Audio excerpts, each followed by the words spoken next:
Shalom, shalom, j'espère que vous allez bien. Pour cette semaine, c'est la paracha Lech Lecha, avec bien sûr le personnage de Avraham Avinu. Et on va voir comment est-ce que Lech Lecha nous permet d'oser dépasser ses limites et d'avancer envers et contre tout. Je dédie ce cours à la Refoua Shelema de... Donc, la Refoua Shelema de Fortuné Bat Ramsa, Reuven Ishaï Bar Mercedes, Shoshana Bat Oreida, Simcha Bat Rana, Veren Bat Shoshana, Nuna Bat Simcha, Shaga Bat Esther, Simcha Bat Rachel, David Ben Rachel, Viviane Bat Emma, Mazal Bat Soleika, Eliezer Ben Simcha, Mesaouda Bat Esther, Chai Ben Raphaël Yehuda, Simon Esther Lévi, Doli Chana Perez, Rachel Bat Phoebe, et je dédie secours à Lilou Nishmat, Charles Abessira, Lydia Mesaouda Bat Esther, Avraham Ben David, Félix Barnissim Eugénie, Aaron Shmuel Ben Shimon Vefraïda, Marcel Léa Bat Mesaouda, Rav Yosef Aloul Ben David, Shlomo Alevi, Chaya Janine Chana Bat Esther, Sacha David Chaim Barut Avraham, Shani Lut Bat Rivka Venissim, Yvonne Mesaouda Bat Joséphine Flecha, Linda Esther Bat Kamuna, Urida Bat Esther Avil et Bedron Dod, Rachamim Dod Bar Mesaouda, Yitzhak Bar Urida et Rachamim, Chana Bat Jutayvel et Betakoen,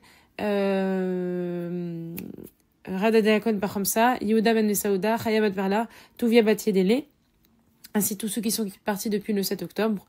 Un bon zivou pour Ayala Bat Saada Bat Simcha, Vered Bat Shoshana, Avraham Bar Simcha, Anaël Bat Sipora Rachel, Eleana Bat Nathalie.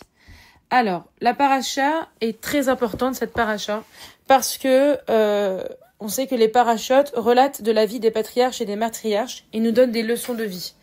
Et on va voir que cette paracha, en fait, il y a aujourd'hui beaucoup d'éléments pour apprendre sur la psychologie, sur les méthodes thérapeutiques telles que la PNL, etc. Mais en fait, bien avant ça c'est à la hauteur de l'humain.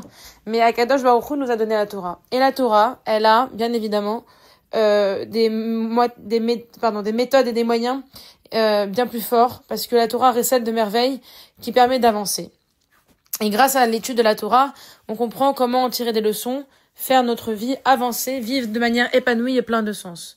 En effet, durant ces semaines, celui qui va attirer notre attention, c'est Avraham Avinu, Avram et Sarai, qui vont devenir Avraham et Sarah.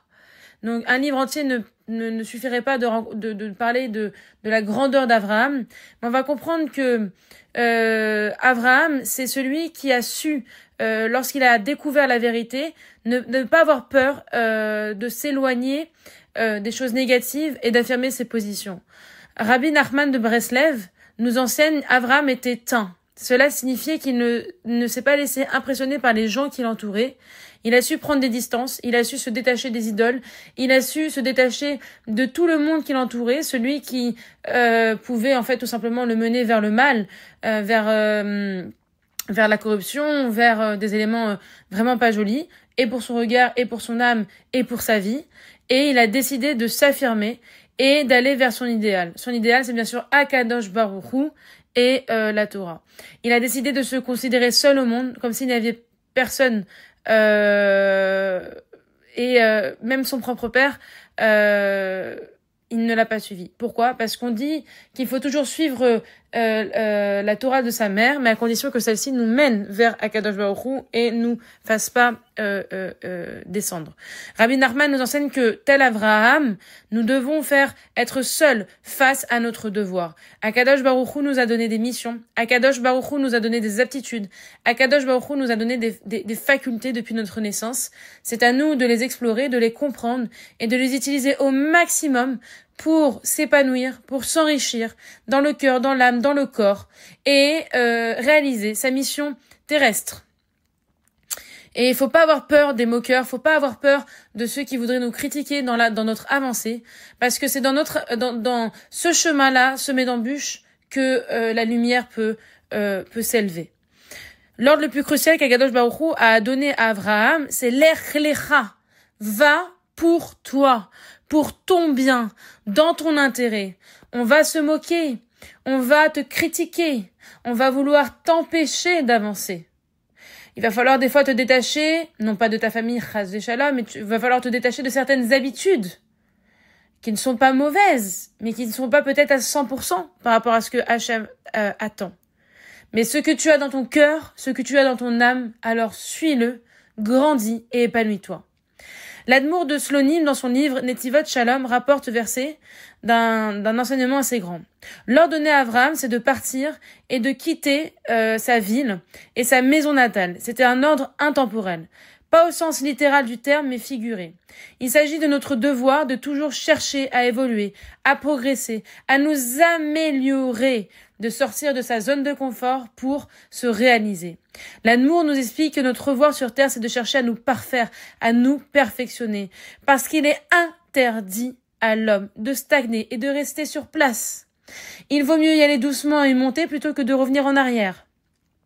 Et en effet, de la même manière que Hachem a dit à Abraham, il t'a l'air, avance, eh bien, il nous dit, vous avancez tous les jours.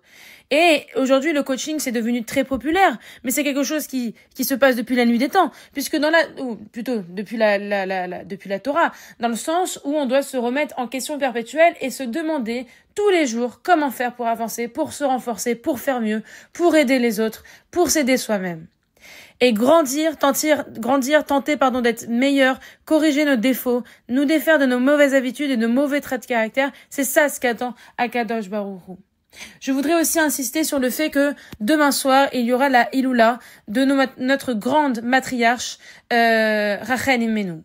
Et je voudrais dire que Rachel était l'incarnation de la mère juive, de la force de la prière. Et je voudrais dire que il y aura des grandes prières sur son tombeau. Et ce qui est très important, c'est qu'il y a des ségoulas, pendant 40 jours, d'allumer pendant 40 jours à la même heure une bougie et de ne penser qu'à une seule prière pour que Rachel, et de mettre la tzedaka. Ce que je veux dire, c'est que nos matriarches et nos patriarches nous ont permis d'avoir des exemples incroyables. Et en fait, ce qui est intéressant, c'est que bon, là, c'est Yaakov et Rachel, mais en fait, ce qui est intéressant avec Rachel Imenu, c'est sa force, son humilité, non pas son sacrifice, mais son sens du devoir. Et elle a prouvé que la question de devenir épouse et de devenir mère, c'est ce qui permet, ce ne sont pas, des fois on dit ce sont des sacrifices, ce ne sont pas des sacrifices. C'est justement par tous ces éléments mis en place que on a une opportunité de s'accomplir, d'exister, de se construire, surtout de laisser une trace dans ce monde.